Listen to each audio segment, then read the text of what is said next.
My name is Wenyi Wang. I'm a professor in bioinformatics and computational biology from MD Anderson Cancer Center in Houston, Texas.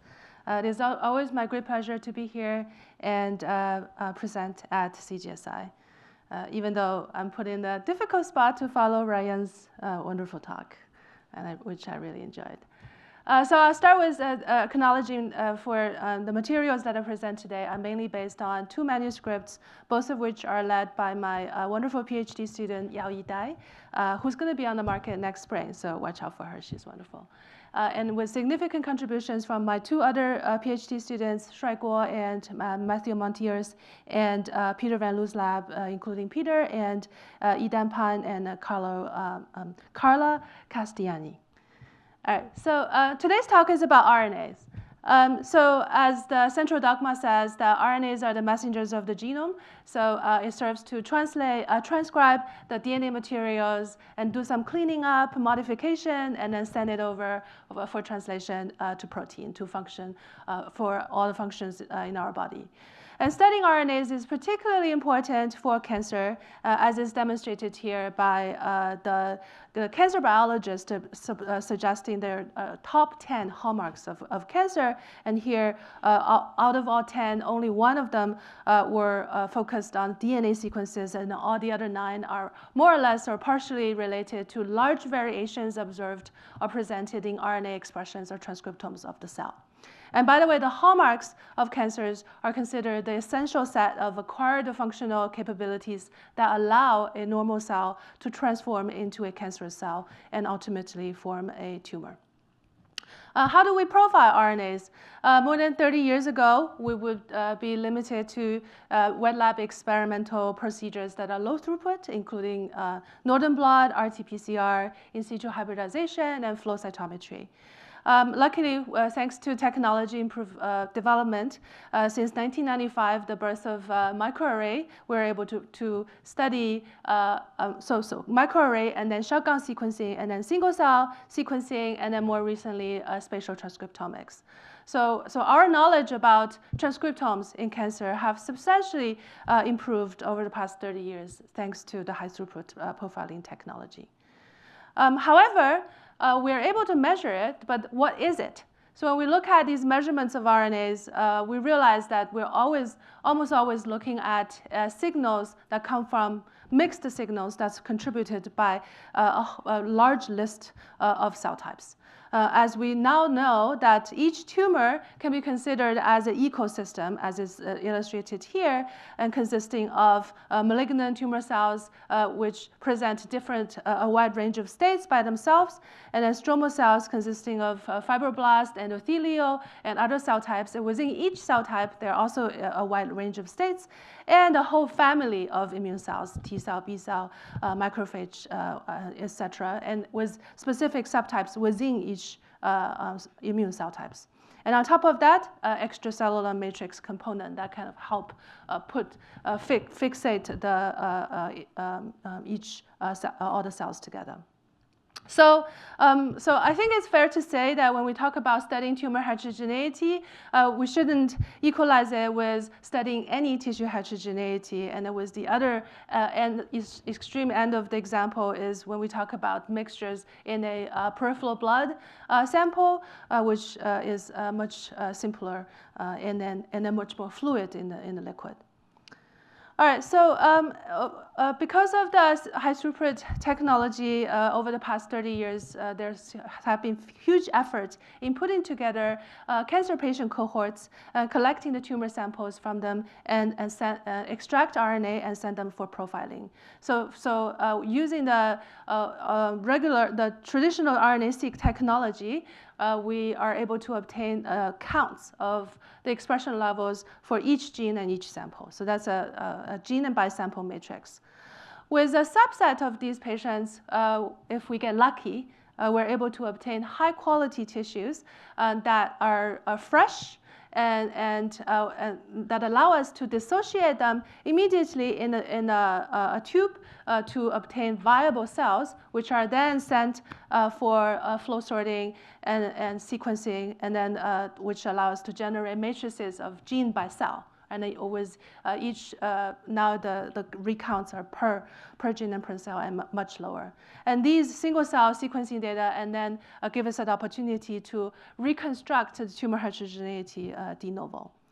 So I'll skip the details and just give you the overview of comparing bulk RNA-seq and single-cell RNA-seq. So let's start with resolution. So as we already know, that bulk measures signal from mixture of cells as compared to single-cell level. But when it comes to cost, bulk cost almost nothing, $200 as compared to $8,000, $9,000 per sample. And consequently, in terms of sample size, bulk RNA-seq generates tens of thousands of can be done on tens of thousands of samples versus single-cell data. The current studies is still in the tens and 20s in the number. Correspondingly, the clinical annotation, clinical outcomes of these patients are much more available from bulk sequencing than single cell. Actually, we did a search for, say, breast cancer. There's literally zero clinical follow-up information available with the public available single cell data set. And by clinical follow-up, I mean I'm talking about 5 to 10 years of follow-up in terms of relapse or in terms of overall survival. So it does take time for these patients to manifest these outcomes. And single-cell technology is less than 10 years old, which might explain why the outcome data is not available. So to conclude, we would like to use bulk RNA-seq data to increase power for biomarker discoveries, taking advantage of the sample size and the clinical outcome data. So therefore, transcriptome deconvolution is important. So what is it? It is an in silico procedure that uses bulk RNA-seq data to produce cell type or compartment-specific measurements such as absolute or relative counts of cells or the corresponding gene expression levels. So I would like to cover 7 items here. So first, I'll tell you a little bit more about the cell type biological heterogeneity in cancer that make it extremely challenging to study no matter what technology that you use. And then I'll use 2 items to cover the 2 key features considerations that we recommend you take when performing a deconvolution, including the reference data availability and benchmarking. Then I'll give you 2 case studies of applications on how we can use the estimated cell type transcripts and cell type proportions. And then I'll summarize by providing some practical recommendations and future outlook. All right, so let's start with the most important and tricky part of studying cancer transcriptomes is tumor cell plasticity. So this has been long studied, and then 50 years ago, it was related to the concept of cancer stem cell, cancer stemness. So the idea is that we realize cancer cells can shift largely in terms of both their transcriptome activities and genomic activities, perhaps likely in response to the stress and an impact of its environmental cells. And that is likely the main reason why tumors can develop a resistance to treatment. And this is, the flip side is that by fully understanding tumor cell plasticity, then we will finally identify the key to cure cancer. All right. So therefore, in terms of mathematically, tumor cell plasticity can be defined as the largely varying transcriptomes as well as genomes. And these 2 variations can be coupled or decoupled. So we need to study both. At the same time, the surrounding cell types, such as fibroblast, endothelial cells, and immune cells, also are presenting a diverse state that are solely defined by the transcriptomes in response to or in association to the tumor cell changes. For example, within the immune cells, when we talk about macrophage, immunologists would be like, what do you mean by macrophage? Previously, there's M1 and M2. M1 is pro, and M2 is anti-inflammatory. And then now, the M1, M2 terminology is looked down upon. Apparently, there are 5 different subtypes of macrophages that are annotated by different expression gene markers. And immune cells, for T cells, we have CD8, CD4, Treg, exhausted, and then memory T cells. And within each subtype of T cells, there has also been reported different states of T cells at a different stage of the tumor. And so all of these diverse states of cancer-associated cells are so far solely defined by their unique transcriptome presentation. All right, so by now, I hope I have delivered the complexity of the biology, but at the same time, studying cancer genomes is like watching Game of Thrones on replay. And at some point, I start imagining that I can raise my own dragon and fly up and then slay all the badasses and cure cancer. So just plug in and welcome more people to work on cancer genomics. From a more computational point of view, as we all know that with the definition of cell subtypes can be quite subtle in the sense that these different subtypes, even though they have different biological outcomes, they may share largely similar expression pattern. So then how do we discriminate them in a bulk or single-cell RNA sequencing data to associate with outcomes becomes challenging. So it's called collinearity. And then last but not the least, there are rare cell populations that are believed to be biologically or clinically extremely important. And they can go, the presence can go down below 1%, making it, again, very difficult to detect with any current technology. But I would say that we still have a lot of low-hanging fruit and then keep ourselves busy with the more frequently present cell populations and tease out their presentation and their relationship with clinical outcomes before we jump into the rare cell population detection. All right, so now let's walk into the show and start building our deconvolution model or our dragon. All right, so first mathematically, so let's think about the matrix operation. A times X equals to B. So A is a matrix of expression counts. Each column corresponds to a pure cell type or compartments. Let's say we have 4 compartments. And each row is a gene. So so A can be a 10,000 by 4 matrix. So X is a vector of proportions for each of the cell types, so vector 4. So A times X then gives us a vector of 10,000 values, which is the observed heterogeneous expression data that we can measure from a tumor sample. So let's keep in mind that X is usually the main objective that we would like to estimate. So the question is, how do we identify A, right?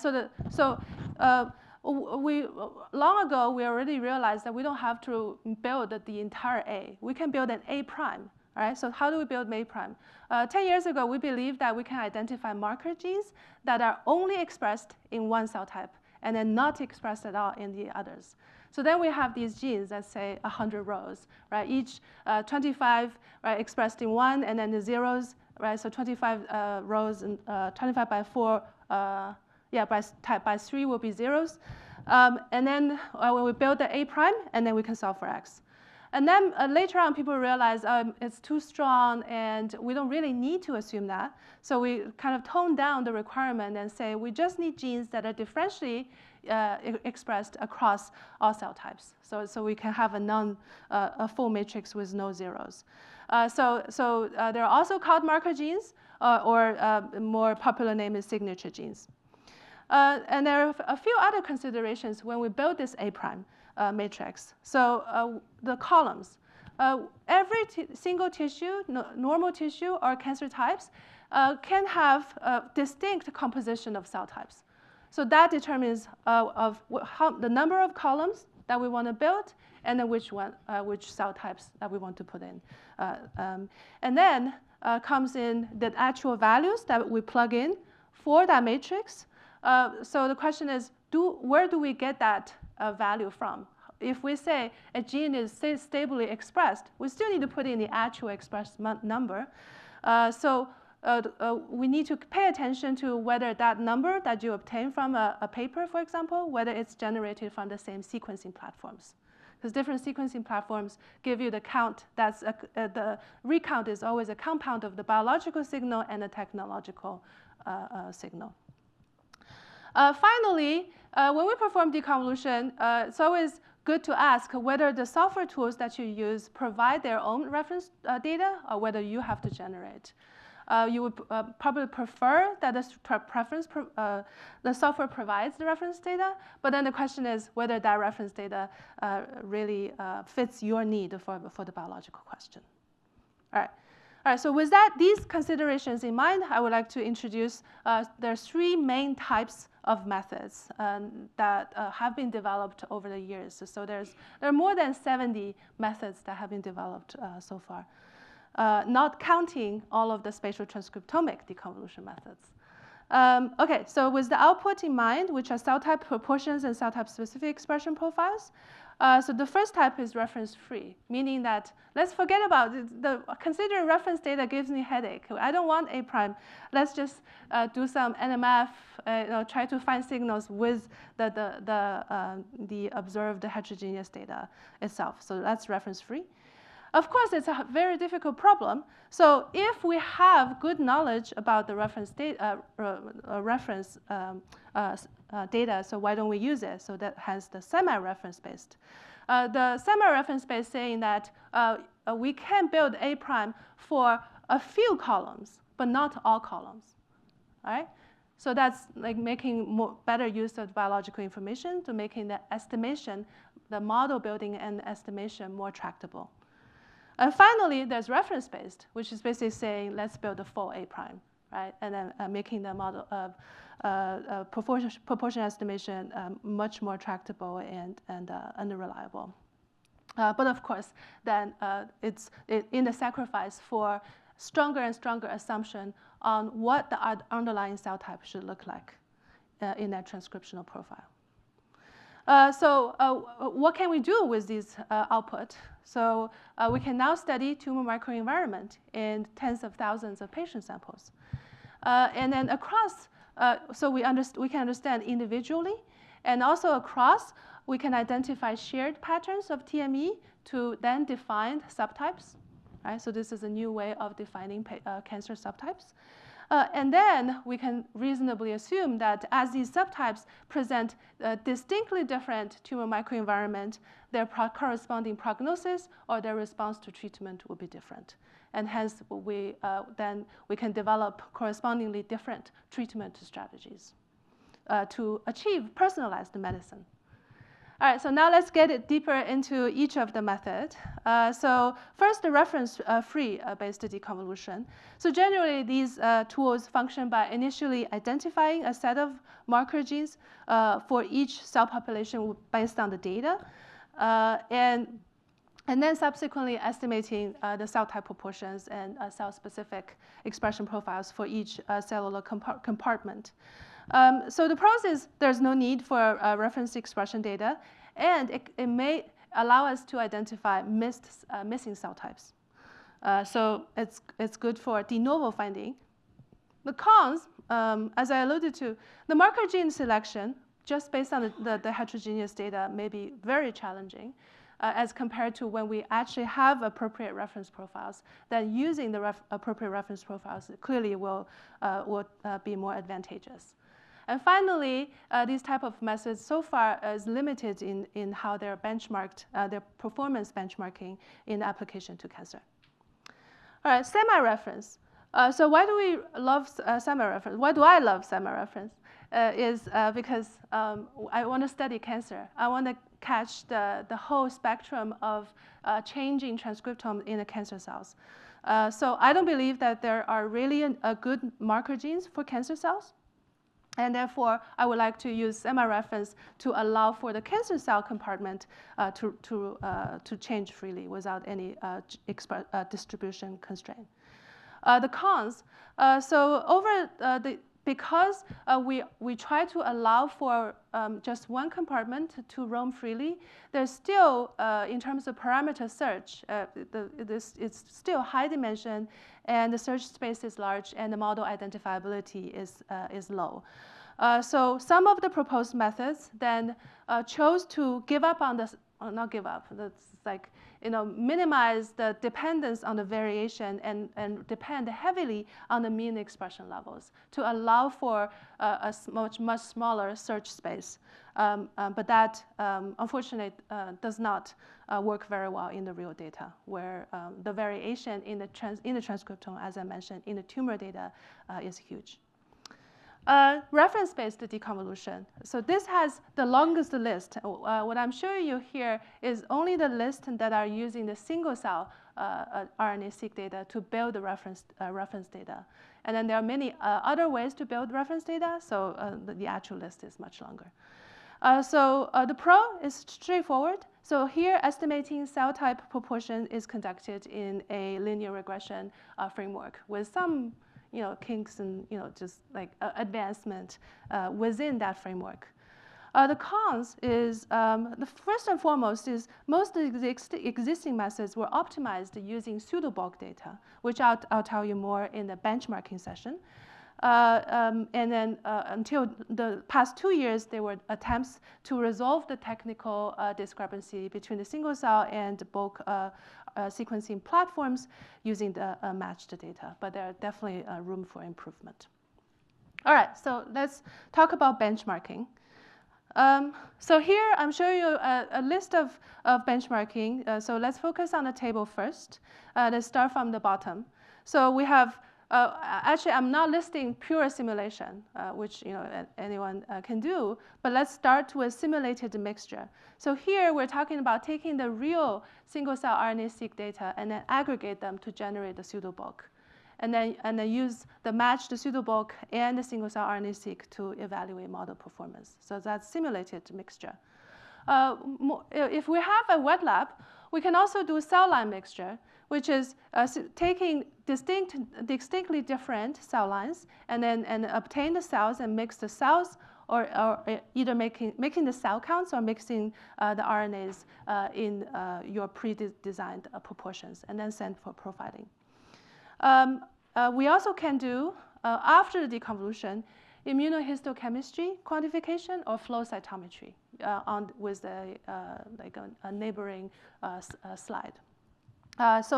But these are usually used for studying a particular immune cell types or a particular a gene even because of their low throughput property. And finally, the most difficult to generate, but probably most useful at the same time, is a matched design of bulk sequencing and single-cell RNA-seq. So I'll tell you more about the cell line mixture and then bulk, and then the matched bulk and single-cell RNA-seq in the next few slides. So first, the cell line mixture. Here is an example of what cell line mixture can give us. So the biological question here is that the cell type transcript proportion, are they equal or not equal to cell count proportion? So what do I mean by that? So here I'm showing you 3 cells. So their proportion is 1 to 1 to 1. And then we already learned from the single cell literature that different cells can express different amount of mRNA, messenger RNA. So on the top left, we say that these cells can express 2 copies, 3 copies, or 4 copies of mRNA. So their mRNA, total mRNA count ratio becomes 2 to 3 to 4, which is different, right? And why do we care about the difference?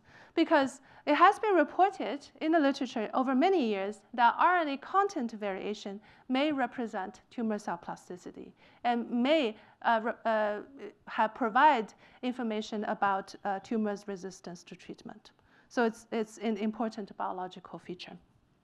So here's our recommended wet lab benchmark experiment. We take different cell lines, and we can count the cells using flow cytometry or cell counter and mix them put them in one mixture, and then generate bulk RNA-seq. But at the same time, we can take each of the cell line and count their RNA content, mRNA content per million cells using a qubit machine, which is actually widely available in the wet lab RNA biologist setting. So in this case, when we generate, with the generated bulk RNA-seq, we actually have the true cell count proportion and the true transcript proportion, right? So we did exactly that.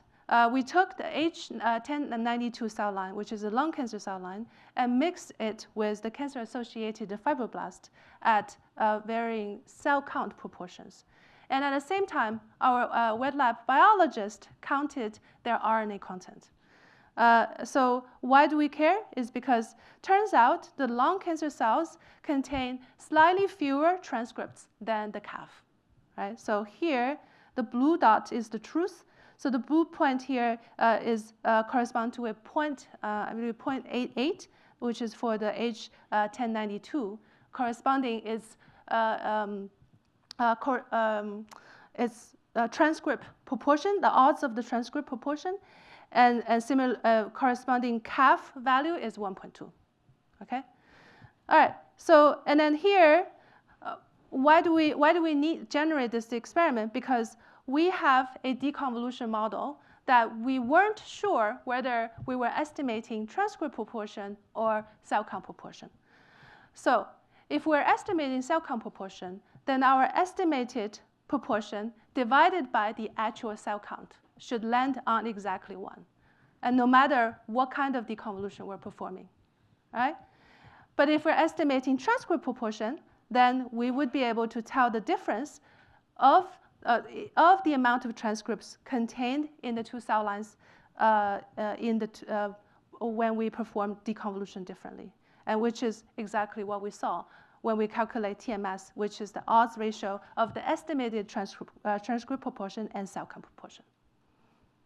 Okay? All right, so that's one design. Next, we also, this is more recent over the past 2 years, is a new benchmarking design that had been proposed for single-cell reference-based deconvolution. So here, we suggested that we take the fresh tissue and then dissociate in the single cell in one tube. And then half of the aliquot from the tube should be sent for single-cell sequencing, and the other half from the same tube be sent for bulk sequencing. And there's a specific library preparation procedure that should be followed by the two experiments. And this way, the corresponding generated matched single-cell RNA-seq and bulk RNA-seq data is the data where we can trust to the maximum our ability that the biological composition of the cell types match between the two technology, whereas almost all of the discrepancy that we will observe are because of the actual sequencing technology itself and not biological. And why do we want to do that? Because then we are able to quantify the technological contribution and then utilize that quantified, let's talk about it as a scalar, using that scalar to adjust for the downstream deconvolution. So that's the idea. So here's an experiment. So this is actually from Casey Green's lab. They published on Genome Biology. The entire paper is about how to generate such a benchmark study on ovarian cancer. And they tried different types of dissociation protocol, and landed on that the dissociation plus poly A mRNA, how do you say it? Poly A enrichment is the best approach to generate a matched design. So how do we read this plot? So remember, I mentioned the simulated mixtures. So the result of the simulated mixtures, the performance, so the y-axis RMSE, so the lower the better. The gray box correspond to simulated mixture. This is saying that all of the proposed methods are doing reasonably well with using the simulated mixture. However, with the actual matched benchmark data, their performance become much worse. And that performance further deteriorate depending on how careful you are with your library preparation, because we expected that the dissociation plus poly-A enrichment should give us the best match. Right? So this is the first study proving the need for proper benchmarking for cancer studies. However, at this point, this is the only benchmark data. Ovarian cancer is the only cancer type that we have the data set, so we still need high-fidelity benchmark data for each of the histology type in cancer. All right, now I move on to why do we need to bother thinking about all these technicality details and then make an effort to generate benchmark data. Let's talk about triple-negative breast cancer. So triple-negative breast cancer is a major subtype of breast cancer, taking 20% of the cases, and it presents a significantly worse outcome. So it's among all breast cancers. And it's defined by being negative in ER, PR, and HER2 markers, and therefore by expectation, so these patients do not respond to the popular hormone or HER2 targeted therapy. So really the only available therapy for these patients are chemotherapy and more recently plus the immunotherapy on the subpopulation. So it is well acknowledged at this point that we really still need to stratify TNBC patients for their risk of recurrence. And however, many efforts have been made to subtype these patients and with very limited outcomes. And we hypothesize is because these subtyping efforts start out with a known biological pathway or biological knowledge as compared to thinking about the tumor microenvironment as a whole. And therefore, we thought this might be an opportunity for us to jump in because we had happened to develop a tool that evaluated the tumor microenvironment in terms of RNA content. So we previously found that RNA content variation may represent tumor cell plasticity. And the way that we got to that point that found this biology was by developing a transcriptomic deconvolution method, a family of methods, including DMIXT, which using our benchmarking cell line mixture experiment that we validated, it is estimating transcript proportions and non-cell count proportions. So here, revisiting this plot, so we're not just just interested in estimating per cell total mRNA count. We are interested in further to the per haploid genome, in the sense that the tumor cells can vary largely with their genome, changing the chromosomal copies greatly. And the copy number is one major contribution to the RNA expression. And we would like to adjust for that dosage effect and ask for what is the extra biology that's present. So here we're actually interested in the bottom right number, which is the total mRNA per cell and further divided by the number of chromosomes. All right, so we propose tumor-specific total mRNA expression, or TMS. So TMS can be obtained by having deconvoluting the matched RNA-seq and DNA-seq data. So first, with the RNA-seq data, we run DMIXT to estimate the transcript proportions, which allow us to calculate the ratio of the total mRNA of tumor cell versus non-tumor cells. And then we further adjust by two parameters estimated from the genomic data, which is the tumor cell count proportion, or can be calculated as the ratio of the number of tumor cells versus number of non-tumor cells, and further their corresponding ploidy. So this gives us the ratio of the total mRNA expression per haploid genome for tumor cell versus non-tumor cell. So keep in mind, this is still an aggregate. So what are we aggregating? In the numerator, we're aggregating transcriptomes across all states of the tumor. And it can be EMT or dividing or presenting stemness. And at the bottom is a combination of all non-tumor cells, including immune cells, CAF, endothelial, etc. All right, so keep that in mind. So we previously found, to focus on the black bar here, the black bar that TMS, the higher the TMS, the worse the patient prognosis is across 12 cancer types, right? So the black bar being way entirely above the hazard ratio equals to 1 suggests a significant outcome, a significant effect. So however, the breast cancer showed the opposite sign. So especially with triple-negative breast cancer, we saw the black bar being entirely below the 1, suggesting that high TMS patients may present a better prognosis, which we then spent the past 2 years to really think about and ask why. We had many hypotheses, and of course, I'll show you the one that we are able to prove today. I hope I'll show you some evidence. So remember, we're looking at the ratio. So we hypothesized that in many cancers, high TMS correspond to a high variability, a high value in the numerator, corresponding to the cancer epithelial cells presenting larger transcriptomes. And hence, low TMS, low numerator, and then cancer epithelial cells presenting smaller transcriptomes. However, in breast cancer, and probably true with other stromal-rich cancer, probably like related to tissue size as well, the high TMS correspond to maybe not much of a numerator, but large variation in the denominator. So high TMS correspond to low denominator, and which can be explained by high immune cells with presenting smaller transcriptome, and low TMS correspond to a high denominator, which is high stromal cells with larger transcriptomes. All right, it makes sense, more sense as in the next few slides, I hope.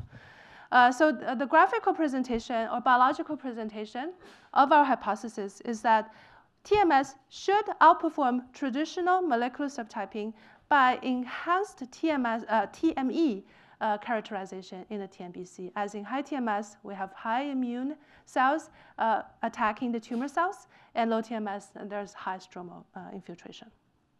All right, so we went ahead and looked into first the Metabrick. This is a large TNBC, actually breast cancer cohort from the UK. So on the left, I'm showing you 20 years of follow-up, all these patients, and each line corresponds to a subtype. So this is the state-of-art TNBC subtyper. We have basal-like 1, basal-like 2, luminal androgen receptor, and mesenchymal. They're kind of separating, but not very well. On the right, it's the same group of patients and with the TMS separation. So high TMS, the black line, and low TMS, the gray line. So we're able to dramatically clean up the separation, which suggests a higher ability for TMS in stratifying TNBC. And then in the middle, the alluvial plot suggests that the movement of the patients so that it is not possible to group, simply combine the TNBC subtypes to generate TMS. And then we repeated this with 3 other cohorts. So TCGA and Metabrick are considered more older cohorts, which people criticize on previously people's ability to annotate the clinical outcomes. But more recent and more modern cohorts are the Scandinavian breast cohort and the FUSCC Chinese TNBC cohort. All right, so then we go back to ask why, right? So I just said that I don't believe it's the numerator. I think it's the denominator, right? So how do we check that? So we go back and look at the genomic features as well as transcriptomic features that correspond to intrinsic cancer cell activities. And indeed, we found no correlations with TMS. However, now we go to the tumor microenvironment. And in collaboration with digital pathologists, we obtained high-resolution H&E images. And these are digital pathologists who's been working on breast cancer segmentation, image segmentation for many years. So here's the correlation. Here's this ugly box plot, but it's a lot of segmentation work behind it. So what we saw, indeed, is that the patients with low TMS present significantly lower percentages of immune cells, segments, and significantly higher stromal cell segments. And further, with the segmented images, we ask how do they contact each other. So we can measure the actual tumor, stromal, and immune paired contact, cell contacts out of the images. Indeed, that the patients with low TMS showed significantly higher actual contact of the tumor cell segments and the stromal cell segments, and the opposite with high TMS is a much higher contact between tumor and inflammatory or immune cells. So we believe that we have validated our hypothesis on TMS in TNBC using the digital pathology. So I'll skip the details and jump to the end, as in we believe that using TMS, we can now provide a new guided therapeutic strategy for TNBC. So reminding you of the two curves. When patients come in, if they belong to the black curve, we would say, chemotherapy will work on you, but adding immunotherapy might push the line even better, maybe to like 100% survival. But with patients with the low TMS, unfortunately, because of the stromal barrier, it's a physical barrier, immunotherapy alone is not going to work. But if we first strike the tumor by loosening up the stromal compartment and break down the wall, and combine that with immunotherapy, then it will work much better. That is a manuscript under revision, and happy to tell you more details about this study. Moving forward, so we thought that we have proved that tumor-specific transcript proportions, studying it is important. But what about this proportion for other RNA species? We should all know that there are many RNA species. Messenger RNA is just one of them, a major one. Here I'll talk about microRNA, which is 20 to 25 base pair in length. And they're tiny, they're pretty sparse. So TCGA has microRNA-seq data. But they're called the puppet master, as they're known to be extremely important in regulating mRNAs. So the question is, there are many sparse RNomes that are out there that also require transcript deconvolution, and can we do that?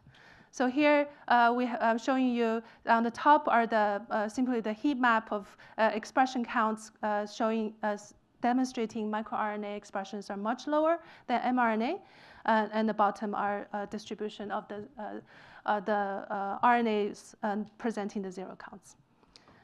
So the other type of sparse RNomes is spatial transcriptomics. So here again, I'm showing you the comparison of a TCGA bulk mRNA-seq with spot level expression counts, right? So huge difference. So we therefore developed a DMIX-MB, where we switch the underlying mixed expression distribution from log normal in DMIX-T to negative binomial to be able to address the sparse counts. Negative binomial distribution has been used in many studies. What's unique here is we are focused on semi-reference again, as in we are not touching the tumor cell compartment so that we can estimate the tumor transcript proportions accurately. This is actually motivated by a renowned non-coding RNA biologist, George Kalin, who came to me and said, Wenyi, you have to study microRNA. Why? Because there's no established single-cell technology for microRNA, and it's so important, we need your help to perform deconvolution.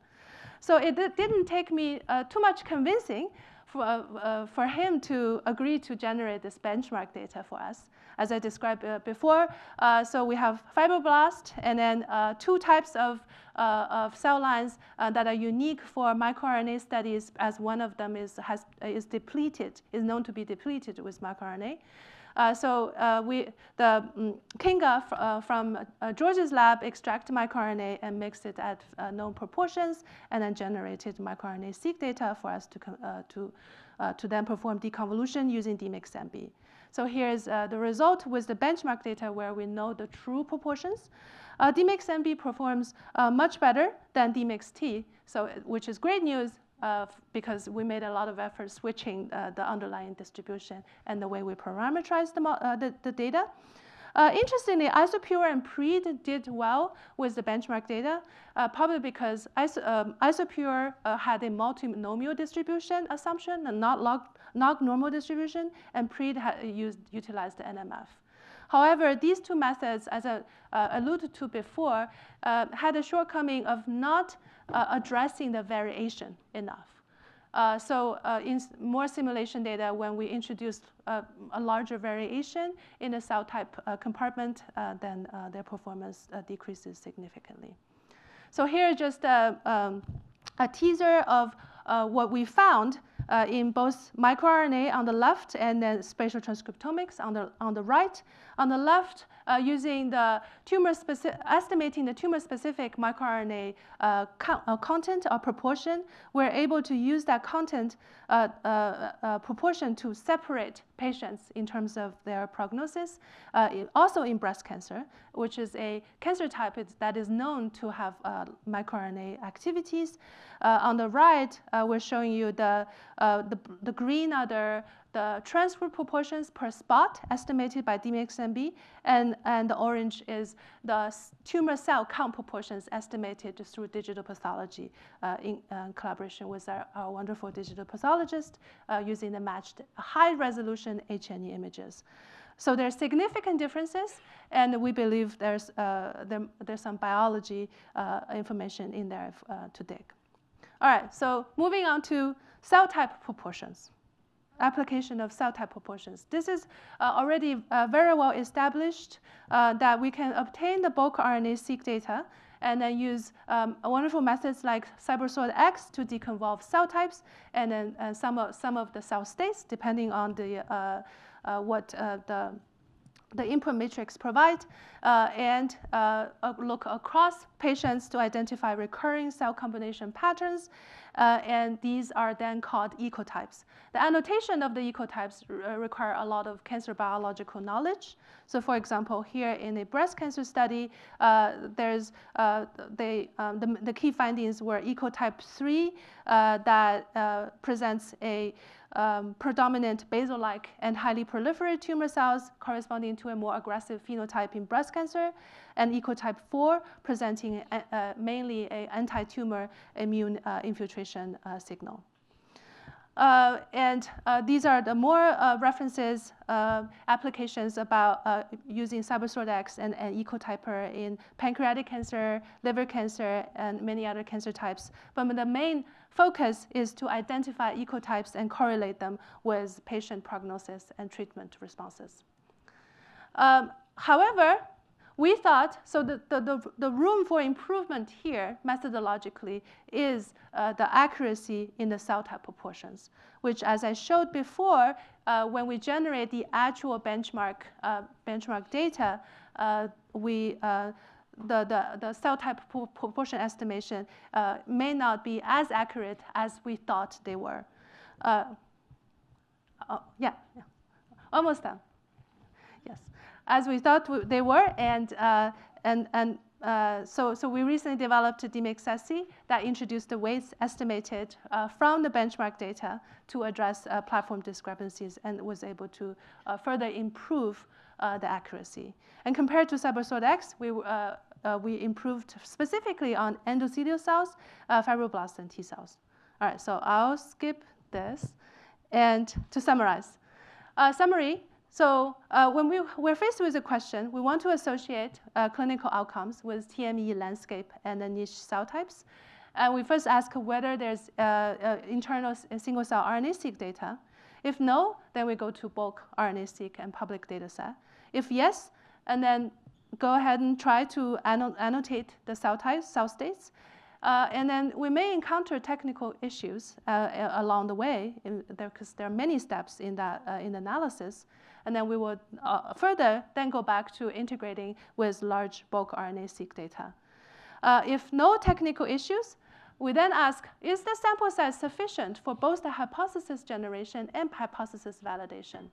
And most likely, the answer is no. Then we again go back to bulk RNA-seq integration. And if yes, then we can focus on single cell. Whenever we go to the bulk, then we should consider performing bulk RNA-seq deconvolution. And I have talked about validation procedures using IHC, CyTOF, or for the tumor cells, focused analysis is more complicated. We will need cell line experiments and even mouse models. When it comes to bulk RNA-seq deconvolution, again, first question is, are there single-cell data? If yes, we perform single-cell reference-based. And then ideally, we would want the matched matched design to improve accuracy. But if not, we can still perform using the current tools, but keep in mind some immune cell type accuracy is better than others. And if there's no single-cell data, let's think about cell type specific signature genes. If yes, then we can perform reference-based deconvolution. If no, how about tumor-adjacent normal tissues? Can we generate some RNA-seq from them? If yes, semi-reference-based. If no, then a reference-free based approach. Deep learning, there have been deep learning approaches which basically are focused on simulating bulk. These are two published methods, have two different ways. One is based on single-cell RNA-seq to simulate tons of bulk, and the other is based on cell line or other more experimentally generated RNA sequencing data. And we propose an opportunity here, which is to skip deconvolution entirely and focus on the clinical biomarkers that are generated based on deconvolution.